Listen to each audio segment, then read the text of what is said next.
Horde fáilte roimh ríist a méid denmh Comóradh a ríist eile stógar fear a bhór bás a san sír sin na hÉireann céad bliain ó shin ar néamhlá déag mí anar néadagus an néideag Denis Hegarty agus tá sé an uig son maise das na déanaí is tócha ag daoine á túil agus is das agus is ceart é is tócha sa seanar relic so agus tá sé saimúil gur relic ghorta tá an so leis agus tá chuigean ar timpeall de dhaoine a bhór bás sa slad son a duineog ar pobal na tíre so fada sa bhí mar faoi cos ag sasanna. Friends, we're welcome here again to mark the falling of another good Irishman whose life was cut short and taken from him because he stood for the freedom of Ireland. On the 19th of January 1919, Denis Hegarty was murdered by Crown forces. And I'm just saying, we're in a setting here which is also a famine burial ground from that terrible genocide that was committed against our people long ago, which would of course have been a living memory for these volunteers who fought against the Black and Tans and foreign occupation back then. And I'm noting that the grave is lovely, done up recently to mark the centenary by local people, and I think they've done a lovely and respectful and fitting job. So just can túsa Comóradh a chur leis an ócáid nó bhálum ar Tom chun lá leis to lay read Tom if you would mind on the grave.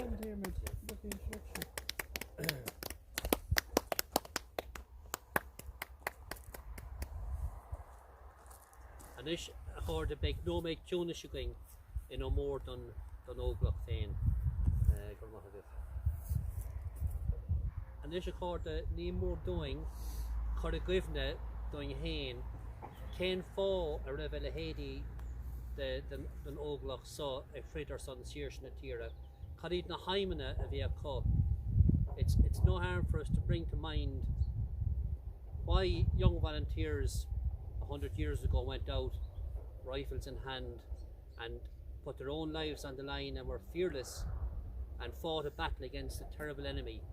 And why did they do it? So just to bring that to our own consciousness, could I invite Mary to read for over in the public the proclamation of the rising.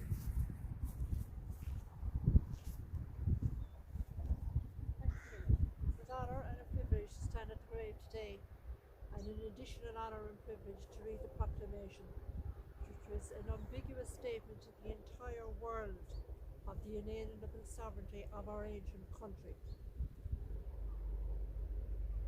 Public na hÉireann, the provisional government of the Irish Republic, to the people of Ireland. Irish men and Irish women, in the name of God and of the dead generations, from which he receives her old tradition of nationhood, Ireland, through us, summons our children to our flag and strikes for freedom. Having organised and trained her man out through our three secret revolutionary organisations, the Irish Republican Brotherhood, and through our open military organisations, the Irish Volunteers and the Irish Citizens' Army. Having patiently perfected her discipline, having resolutely awaited for the right moment, she now chooses that moment to reveal itself. And supported by her exiled children in America and by her gallant comrades and allies in Europe, but relying in the first on her own strength, she strikes in full confidence of victory. We declare the right of the people of Ireland to the ownership of Ireland and to the unfettered control of our destinies, to be sovereign and indefeasible. The long usurpation of that right by a foreign people and a foreign government has not extinguished that right, nor can it ever be extinguished except through the destruction of the Irish people. In every generation, the Irish people have asserted their right to national freedom and sovereignty. 6 times during the past 300 years, they've asserted it in arms.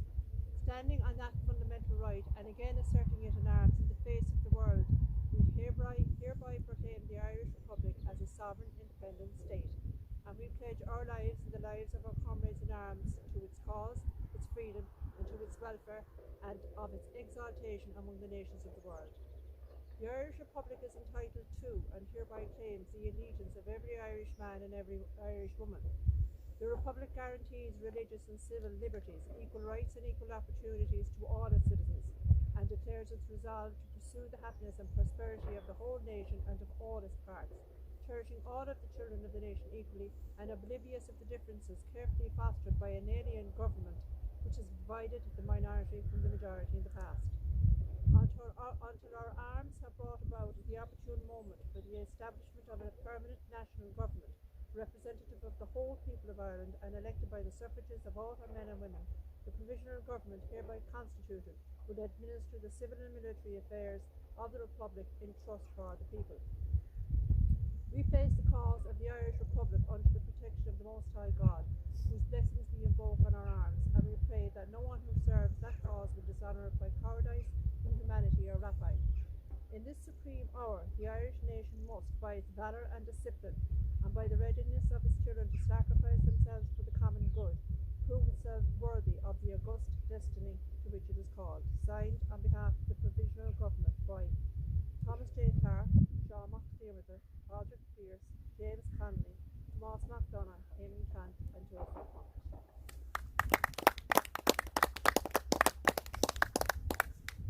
Gurmila Mahagat Mary, and ish accordé con Óráid an Leo Ward to Tomas McCormack again come lower. Tomas? Cardigan, we were fortunate enough, myself and Sean here, to visit this grave about 5 weeks ago. There had been possibly a volunteer who's definitely a sympathiser who had been shot probably only about 200 metres down the road here, and they unveiled a cross to him. And we came down to it and we started talking to the locals, and we had been inquiring where the monument for Denis Hegarty was, which is about less than a mile up the road. And just discussing with a few locals, they had told us that the grave was in here for Denis Hegarty. So we walked up and we came in here, and the grave at the time was just totally covered over in grass and stuff like that. So a few of the local men had said that they'd come and clean it up, and they just did an absolute fantastic job. As you notice, the stone in it was the original headstone for Denis Hegarty, and because this was a famine graveyard, it was said that in Temple Quinlan that the carts used to be lined up every morning in a queue for people to come in and bury, that there was that many people from the area had died. But as you see, most of the stones here are only, a foot high, whereas they had found a decent sized standing stone to pay him the respect. And because when the time the funds had become available, they erected what was a lovely little plot for him here. Denis Hegarty had been in the family. There was 8 of them here, and they were small farmers. His father was also a fisherman, and himself and his brother Michael had joined the volunteers in the Timolí Company in 1917, and he would have been good friends with Patrick O'Donoghue, who we just commemorated. So they would have known each other. They were involved in the attack together on Kilbrittain, in both the attacks in Kilbrittain Barracks. They had been involved in the attack on the Timolí Barracks and in Timolí Courthouse. They had been involved in both in the raid and the Coast Guard station just by Kilbrittain, and they had been dedicated Irish volunteers. Very interesting about Denis as well, the only photograph known of Denis is one where he is in a picture with Patrick Tratty, who had been the officer that was killed with 2 other volunteers in Patrick Street. And he would have been probably in the core of the leadership in West Cork, even though he was only an ordinary volunteer, in actually helped build the organisation. He'd have been travelling to Cork throughout the building of it in the lead up what became known as the War for Independence.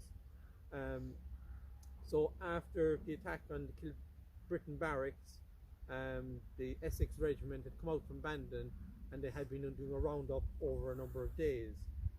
So they had, first of all, as we found out there, they had come across Patrick Donovan and 2 other volunteers, and had shot Patrick Donovan and left him to die, which he did overnight. And they'd arrested one of the volunteers, and one got away. And the following day, they came out here it's in Clough Griffin, and they raided the home of Denis Hegarty looking for himself and his brother. So they had intelligence gathered that they had been involved in the attack. So they raided the house, and the two brothers weren't there. They did manage to pick up his brother sometime that day, and Denis had decided that that night he would not stay at home, and he worked on a farm, and he decided to stay in the loft on the farm. And the owners of the farm would have been from a loyalist family, and they informed the British where Denis was staying. And that night the soldiers came and they raided the loft, and they took Denis, and they brought him down for less than a mile down the road here, and they tortured him, and they stabbed him with bayonets, and then they shot him in the head. So that was how this brave hero for Ireland met his death. But just to kind of give a few little accounts of some of the activities that had happened just in the week surrounding Denis's death, and to tell you how active Cork was. As we said, on the 15th, he was killed on the 19th. On the 15th of January, they had attacked Kilbrittain Barracks, which was led by Liam Deasy, who was the adjutant of West Cork Brigade. Charlie Hurley was there, and Tom Barry was there. On the 16th, members of the Fermoy Battalion of the IRA, they carried out an attack on the Black and Tans that patrolled them in Rathcormac, and it was only the appearance of an armoured car and 2 lorry loads of soldiers that they retreated. On the same day, the Timlee Company were with Patrick Donovan was shot dead. On the 17th of January 1921, Denis Lordan, the quartermaster of the 3rd West Cork Brigade, they'd gone back into Kilbrittain, and they had a staff officers meeting of the 3rd West Cork Brigade. And one of the issues that came up at the time was that the clergy had come out and had condemned volunteers and put out they excommunicated them. And it was brought up by Lordan and them that, you know, the volunteers had to strictly obey orders, and if they were not going to obey orders and they were going to try to follow the clergy, they were to be put out of the IRA. Now, what actually happened with the clergy was, up until the time of Terence MacSweeney's death, they had been very favourable towards the national struggle.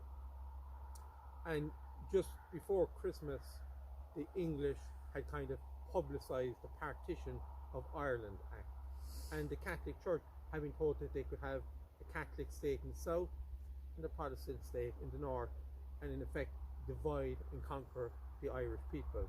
And it was only after the ambush in Kilmichael that only a small percentage of the clergy decided to use that as an opportunity to attack the volunteers and to try to excommunicate them, whereas we had an awful lot of great priests such as Father Dominic and stuff like, who said there was no that was not based in theology, and it was never a case that the Catholic Church had come out and excommunicated Catholics who had joined the British Army or RIC, and that it was, you know, unfathomable that they could come out and condemn volunteers who've been fighting for their national freedom and for the interests of the Irish people, and in many respects to practice their own religion, which were still being denied in ways, you know, 100 years after the ending of the penal laws.